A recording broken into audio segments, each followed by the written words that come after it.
Hi everyone, welcome to One Stop Mathematical Solution. Today we are going to solve CSIR NET Mathematics June 2014 question paper. In this video we have only dealt with the linear algebra part. First question, question 21. Let A be a 5 cross 5 matrix with real entries such that sum of entries of each row of A is 1. Then the sum of all entries in A cube is. So we have given a square matrix of order 5 such that each row sum is 1 and we have to find the sum of all entries in A cube. So we will look into the concept used in the question. If the sum of elements of each row or a column of a square matrix A of order n is k, then the sum of elements in each row or column of A power m will be k power m. So in this question they have given that sum of entries in each row is 1. Therefore sum of entries in each row of A cube will be 1 cube, that is equal to 1. Here they have asked the sum of all entries in A cube. Here the A is of order 5. So we have 5 rows and each row sum is equal to 1. So we are adding all the row sums. So that is equal to 1 plus 1 plus 1 plus 1 plus 1. So that is equal to 5. So now we will check the correct option. So the correct option is third one. Next question, question 22. Given the permutation sigma is equal to 1 map to 3, 2 map to 1, 3 map to 2, 4 map to 5, 5 map to 4. The matrix A is defined to be one whose ith column is sigma of ith column of the identity matrix I. Which of the following is correct? So we have given a permutation here and A is the corresponding permutation matrix. Then we have to check which of the following option is correct. So we will look into the concept first of all. So order of n cycle is equal to the length of the cycle, that is equal to n. If we can split the permutation into product of disjoint cycle as sigma is equal to sigma 1, sigma 2, etc. up to sigma power k, then order of sigma is equal to LCM of order of sigma 1, order of sigma 2, etc. up to order of sigma k. And if order of sigma is equal to n, then sigma inverse is equal to sigma power n minus 1. So now we will move on to the question. So we are given the permutation here. I am writing it as the product of disjoint cycle as like 1 is mapped to 3, 3 is mapped to 2 and 2 is mapped to 1. So the first cycle is like 1, 3, 2 and the second cycle is 4 is mapped to 5, 5 is mapped to 4. So 4, 5. So we wrote sigma as the product of disjoint cycle. So order of sigma is equal to LCM of order of this cycle, that is 3, comma order of this cycle, that is 2. So therefore this is equal to LCM of 3 comma 2, which is equal to 6. So order of 6 we got as 6. So therefore sigma inverse is equal to sigma 5. Equivalently we can say sigma 5's inverse is equal to sigma. Therefore we know that A is the permutation matrix here corresponding to the given permutation. So we can replace sigma by A here. So when we replace, we are getting A power minus 5 is equal to A. So now we will check the correct options. We got A power minus 5 equal to A. So the correct option is third one. Next question, question 23. Let J denote a 101 cross 101 matrix with all entries equal to 1 and let I denote the identity matrix of order 101. Then determinant of J minus I is. So we have defined a matrix J here. We have to find the determinant of J minus I. So what I have done here is, so this is an odd number. So I have taken a smaller odd matrix and generalized it for this matrix. So here I have taken a J to be a 3 cross 3 matrix such that all entries is 1. So I have defined that matrix here. Now I am finding J minus I. So I am minusing I from J. So we will get the matrix as this. So now it is easier to find the determinant here. So determinant J minus I is found from this matrix, which we got as 2. That is, for 3 by 3 matrix we got determinant of J minus I as 2. Therefore, for 101 cross 101 matrix, the determinant is equal to 101 minus 1, that is equal to 100. So now we'll look the correct option. So the correct option is fourth one. Next question, question 32. For the matrix A as given below, which of them satisfy A power 6 equal to I?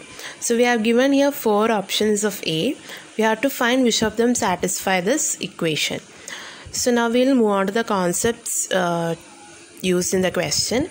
So if A is equal to cos theta sin theta 0 minus sin theta cos theta 0 0 0 1, then A power n is equal to cos n theta sin n theta 0 minus sin n theta cos n theta 0 0 0 1. That is, if A contains cos and sin as its element, then A power n is found by multiplying the angles by the power. Okay, so now we'll look how to do this question.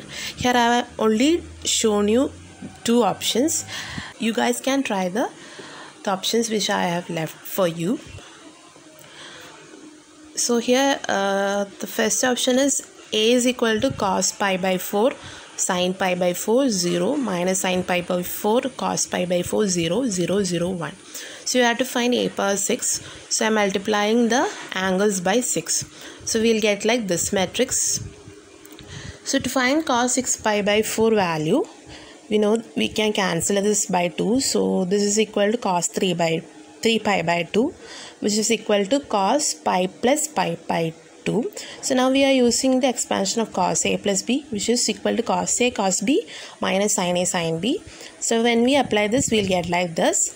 We know cos pi's value is 1 minus 1, cos pi by 2 0, sin pi 0, sin pi by 2 1. So totally we get the value is 0.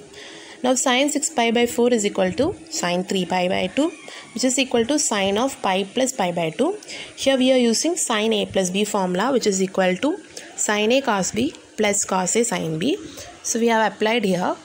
So now applied the values for each of them. So we'll get that value as minus 1. So now substitute for the corresponding values. So when we substitute, we are getting the matrix as this, which is not equal to I. So the first one is not the correct option. Now I have checked the second option. Similarly, we'll apply the power to the argument part of cos and sin. So we'll get like this. So cos 6 pi by 3 means cos 2 pi. Here sin 2 pi minus sin 2 pi cos 2 pi. We know cos 2 pi's value is 1. Sin 2 pi value is 0. So when we substitute that, we are getting the matrix as this. This is an identity matrix of order 3. So we got an identity matrix. So the second option is the correct one.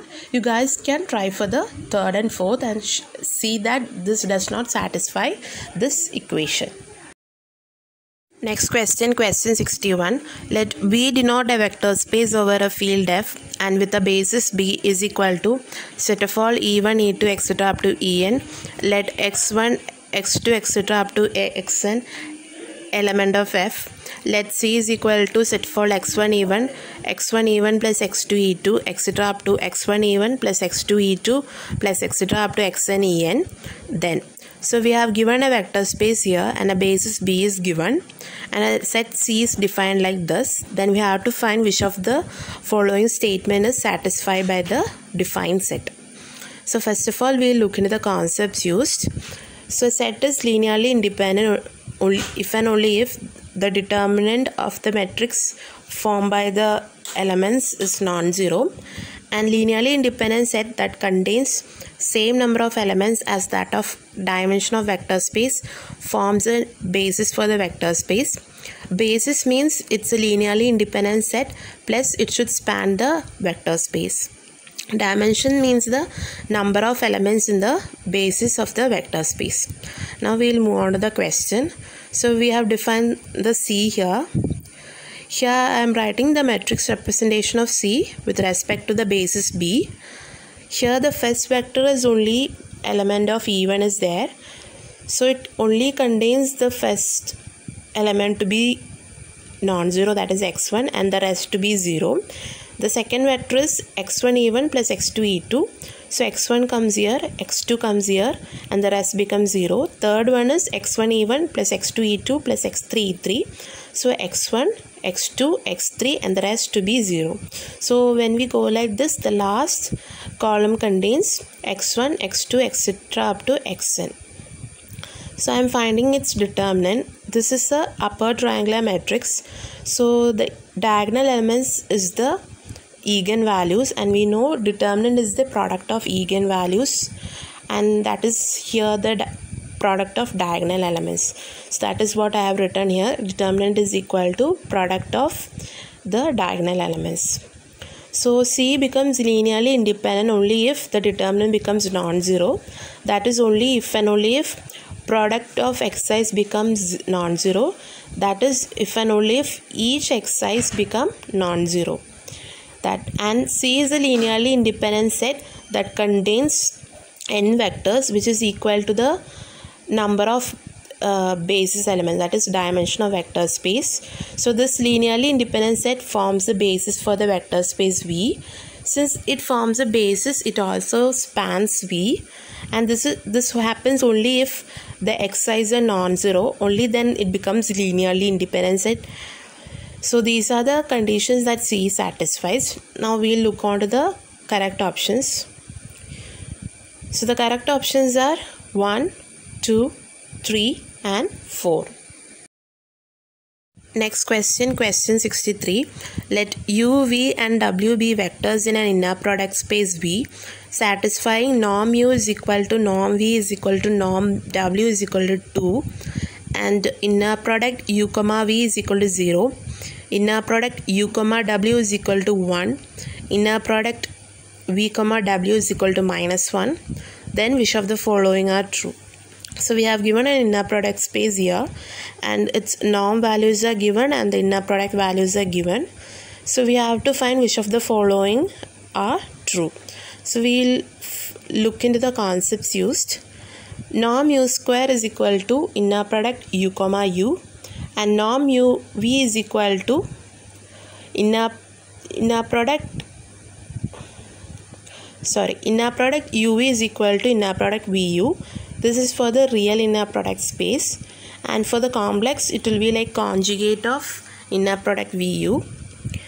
And set of all UV is an orthonormal basis if norm U is equal to 1 and norm V equal to 1 and inner product UV is equal to 0. That is U and V should be orthogonal. And set of UV is an orthogonal if inner product UV is equal to 0. And any set of non-zero orthogonal vectors form linearly independent set.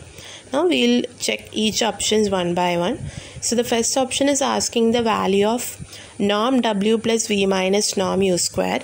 So this can be written as inner product W plus V minus U comma W plus V minus U by the first concept. Now we'll expand this. So this is like W comma W, W comma V minus W comma U plus V comma W, V comma V minus V comma U minus U comma W minus U comma V plus U comma U. That is what is written here. And now we are replacing inner product W comma W and inner product V comma V, inner product U comma U as norm W square plus norm V square plus norm U square. And if we see that W comma V is equal to V comma W, so we'll get twice inner product V comma W.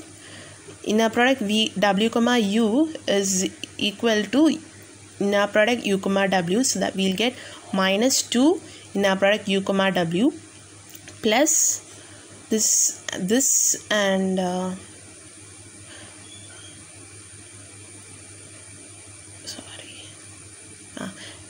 this inner product V comma U and inner product U comma V are equal, so we'll get minus 2 inner product U comma V. Now apply the values which are given in the question.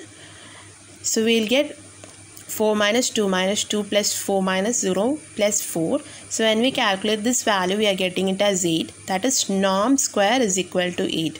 So norm of w plus v minus 2 is equal to square root of 8. That is equal to 2 root 2. Now we will move on to the second option. So second option is asking whether the set of half u and half v forms an orthonormal basis. So we are checking whether this three conditions are coming. So first I am finding norm square of half u, which is equal to half of norm u square, and we have given the norm u's value as 2. So when we find it is equal to 1, similarly we are getting half v's norm square is equal to 1. Now we will check the inner product of half u comma half v. So that is equal to, I am taking 1 by 2 outside from each. So we will get this is equal to 1 by 4 into inner product u comma v, and inner product u comma v's value is 0. So this is equal to 0. Therefore it is satisfying all the conditions. Therefore the set forms an orthonormal basis. Now we will check the third option. Third option is asking the value of inner product of, the third option is asking whether w and v 4u minus w are orthogonal. So to check whether they are orthogonal, I am taking its inner product value. So inner product w comma 4u minus w. So this can be written as w comma 4u minus w comma w. And from the second one we can take 4 outside. So we will get this is equal to 4 inner product w comma u minus inner product w comma w. And we know w comma w is like norm w square. And now you substitute the values given in the question. So we will get 4 minus 4, that is equal to 0. So we got inner product's value as 0. Therefore w and 4u minus w are orthogonal to each other. And the last option is asking whether set of all u, v, w forms an linearly independent set. We know any set of non-zero orthogonal vectors form linearly independent set. So I am checking whether u, v, w are orthogonal to each other. So in the question they have only given u and v is inner product value is 0 and the rest is non-zero. So they are not orthogonal to each other. So this is not forming an orthogonal set. Therefore u, v, w are not necessarily linearly independent. So now we will check the correct options. So the correct options are 1, 2 and 3. Next question, question 64. Let A be a 4 cross 4 matrix over C such that rank of A is equal to 2 and A cube is equal to A square not equal to 0. Suppose that A is not diagonalizable then. So we are given a 4 cross 4 matrix and a rank, and it satisfies this equation, and note that it is not diagonalizable. Then we have to check which of the following options are true. So first of all we will look into the concepts used. Any polynomial that matrix satisfies is called annihilating polynomial, and minimal polynomial always divides its annihilating polynomial. A matrix is diagonalizable if and only if the minimal polynomial is product of the linear factors. If characteristic polynomial is equal to t minus lambda 1 whole power n1, t minus lambda 2 whole power n2, etc. up to t minus lambda r whole power nr, then sum of order of Jordan block of lambda I is equal to ni, which is the algebraic multiplicity of lambda I. Algebraic multiplicity is the number of times eigenvalues repeat. And if minimal polynomial m of t is equal to t minus lambda 1 whole power m1, t minus lambda 2 whole power m2, t minus lambda r whole power mr, then there exists at least one Jordan block of order mi, and all other Jordan blocks have order less than or equal to mi for eigenvalue lambda I. So now we will move on to the question. So we are given an equation that A is satisfied. If we replace A by x, we get a polynomial that A is satisfied, and this is called the annihilating polynomial. So we got x cube minus x square. I am taking x square common, so we'll get x square into x minus 1. So this is the annihilating polynomial. So we know minimal polynomial divides annihilating polynomial. Therefore possibilities of minimal polynomial are x square into x minus 1 and x into x minus 1. Suppose if I take minimal polynomial to be x into x minus 1, then A becomes diagonalizable because minimal polynomial is the product of linear factor here. So this cannot happen because in the question they have given A to be non-diagonalizable. So therefore the minimal polynomial is equal to x square into x minus 1. So now we'll find the characteristic polynomial. So we have given A to be a matrix of order 4. So there should be a 4 eigenvalues. So the possibilities of characteristic polynomial are x cube into x minus 1 or x square into x minus 1 whole square. Suppose the characteristic polynomial equal to x square into x minus 1 whole square. Then its Jordan canonical form will be of the form this. I hope everyone knows how to form Jordan canonical form. So if we note that the rank of this Jordan canonical form is 3 because there are 3 linearly independent rows, but in the question they have given rank to be 2, so the characteristic polynomial cannot be this. Therefore the characteristic polynomial is x cube into x minus 1, which can be written as x power 4 minus x cube, and minimal polynomial is this. Therefore similarly we can write a Jordan canonical form for this polynomial. So we'll get like this. So now I am checking whether there exists a vector v such that AV is non-zero and a square v is equal to 0. So I am taking AV is non-zero, so I am multiplying it with A with a vector v1, v2, v3, v4 and it taking to be non-zero. So when we equate, I am getting v2 be non-zero and v4 be non-zero, then AV will be non-zero. That is, for vector v is equal to v1, v2, v3, v4. If we take v2 non-zero and v4 0, or v2 0, v4 non-zero, or both to be non-zero, we will get AV to be non-zero. So we will check for a square v. First of all, I will find a square. Just multiply a by a 2 times. So we will get the matrix like this. So we need a square v to be 0. Whether there exists an vector for which AV is non-zero, AV becomes 0. So I am checking whether for these 3 condition a square v becomes 0. So when I check, I am getting, if you take v4 to be 0, I am getting a square vs equal to 0. So we got a vector v such that AV is non-zero and a square v equal to 0. And an option is asking whether a square equal to a is satisfied by the matrix. But this is not possible because a square equal to a implies a is idempotent and idempotent matrix is diagonalizable. But here a is non-diagonalizable. So that option cannot happen. So now we will check which of the options are coming. So the options are 1, 3 and 4.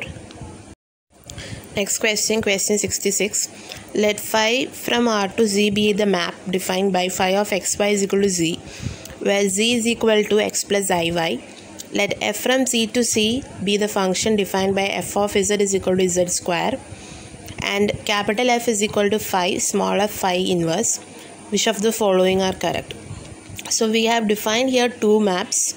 We have to find which of the following options are correct. So we'll check how to do this question. So we have given phi to be z. So phi inverse will be obviously z inverse, and f is equal to z square, and capital F is equal to phi f phi inverse. Now consider capital F is equal to phi f phi inverse. So we'll substitute phi f and phi inverse. So we'll get this is equal to z square into z inverse. So when we simplify this, we are getting that is equal to z square. That is f is equal to z square, and we know z is given to be x plus iy.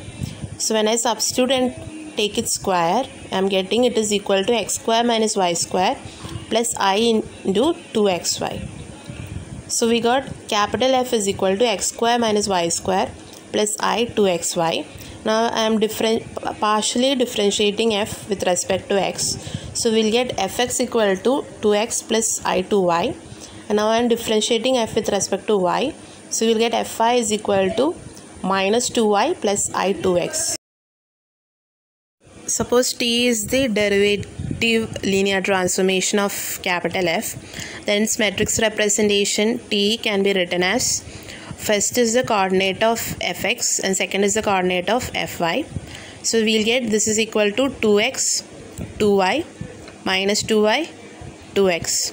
So I'm taking 2 common outside. So this is equal to 2 into xy minus y x.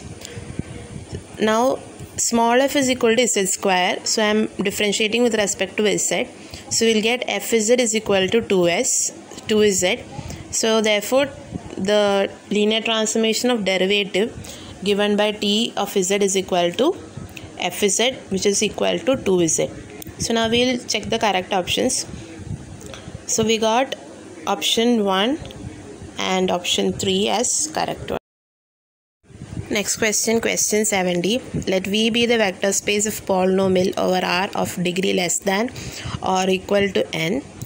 For P of x equal to a0 plus a1x plus a2x square plus etc. up to a n xn in V, define a linear transformation T from V to V by Tp of x is equal to a0 minus a1x plus a2x square plus etc. up to minus 1 whole power n an x power n. Then which of the following are correct? So we got a vector space here and the linear transformation is defined by Tp of x. Then we have to find which of them are correct. So we'll look into the concepts used. T from V to V be a linear transformation. Then if determinant is non-zero for the matrix representation, then T is invertible. And T is invertible if and only if T is 1, 1 and on 2. So now we'll move on to the question. So we are given Tp of x is equal to a0 minus a1x plus a2x square plus etc. up to minus 1 whole power n an x power n. So I am representing the matrix representation of Tp of x with respect to the standard basis 1 x square etc. up to x power n. So we'll get like this matrix. So this is a diagonal matrix. So its determinant is the product of the diagonal elements, that is equal to a0, a1, a2 etc. up to an. If all are non-zero, then determinant becomes non-zero. So it's essentially it is given to be a polynomial of degree less than or equal to n, so it will be non-zero. So determinant is non-zero implies T is invertible, and T is invertible if and only if T is both 1, 1 and on 2. So now we'll check the correct options. So the correct options are 1, 2 and 3. Next question 73. Consider a homogeneous system of linear equation Ax equal to 0 where A is an m cross n matrix and n greater than m. Then which of the following are true? So we have given a homogeneous system and note that n is greater than m. Then we have to find which of them are correct. So first of all we'll look into the concepts used. A homogeneous system of linear equation Ax equal to 0 where A is an m cross n matrix always have a solution. N is called the number of equations and n is the number of variables. And homogeneous system has unique solution if rank of A is equal to number of variables, and infinite number of solution if rank of A is less than number of variables. And rank of a matrix A, which is m cross n, is equal to minimum of mn. And dimension of solution space equal to number of variables minus rank. So now we'll move on to the question. So we are given a homogeneous system x equal to 0, so it will always have a solution. Now given n greater than m, so rank of A is minimum of mn, which is equal to m, and rank is less than number of variables because we have given m to be less than n. Therefore by this concept A has infinite number of solution, and dimensional solution space is equal to number of variables minus rank, so that is n minus m. So now we'll check the correct options. So the correct options are 1, 3 and 4.